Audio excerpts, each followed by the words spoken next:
Hello guys, I'm back checking out the paint, and again, I'm not a professional painter, but it didn't come out bad. I mean, it came out pretty good.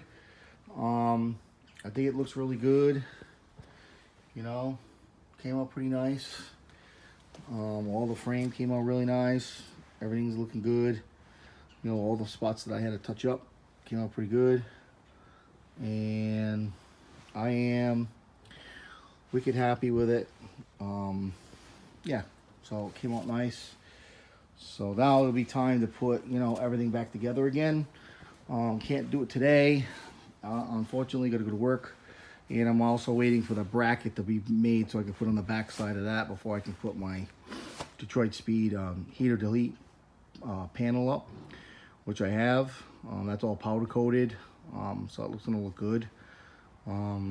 And that's it. And then we'll get the inner fender and the fender back on, and get the car back to where it was before. And then I can do more work on the inside of the car, do some more insulation and stuff, and it's gonna look nice when it's done.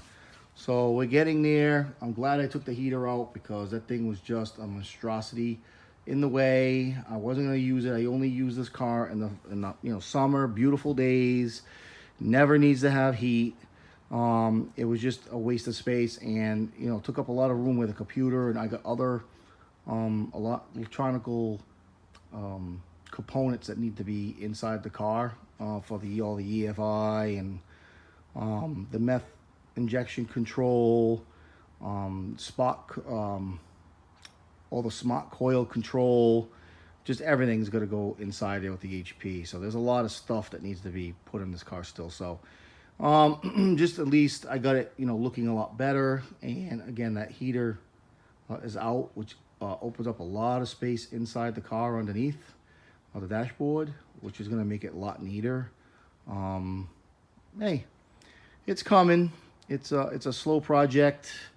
It's been very, very slow, especially with trying to get parts and things like that. It's just been very, very, very slow. So, and eventually the car is going to get repainted. The paint on this car is like 38 years old. So, it's kept very nice, and I've done the best I can with it, but at some point it'll have to be redone. So I'm not too worried about, the little dings and the little scratches and little paint chips, I shouldn't say dings, there's no dings, but the little paint scratches and imperfections that you get from moving stuff and taking stuff off and replacing stuff. So needless to say, I'm not too concerned about it because the car is going to get repainted at some point. Plus, you also have to remember this car is going to have roughly about 1,350 rear wheel horsepower when it's completed and finally tuned. I wanted 1,500, but it's very, very difficult to get 1,500 with pump gas. I'm already going with meth injection to keep the detonation down on the motor. There's just a lot of things you have to do. The motor's been built. Again, that Chevtone did a great job. The motor's ready to go. F2 Pro Charger. It's going to be awesome. The numbers are going to be there. We already know the numbers will be there. 1,500, well, that's asking for a lot. That's really, really asking for a lot. So I'm looking at getting, at least 1,350 at the rear tire. That's a lot of power for the street. Just to go to some car shows and drive around, that's a lot of power. Yeah, that's a lot of power.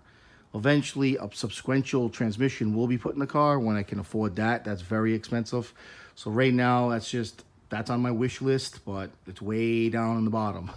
So I'm ways away from that right now. So I just want to get the car back and running so I can drive it and then save money, and then the subsequential will go in, and then the car actually be completed and then for a paint job, and that's it. So the subsequential, a paint job, and then the car's really actually done at that point, So, but I'm still a ways away. We're getting there slowly but surely, but I will continue to do little videos and keep you guys up to date what's going on. And that's it. All right. See you later, guys. Bye.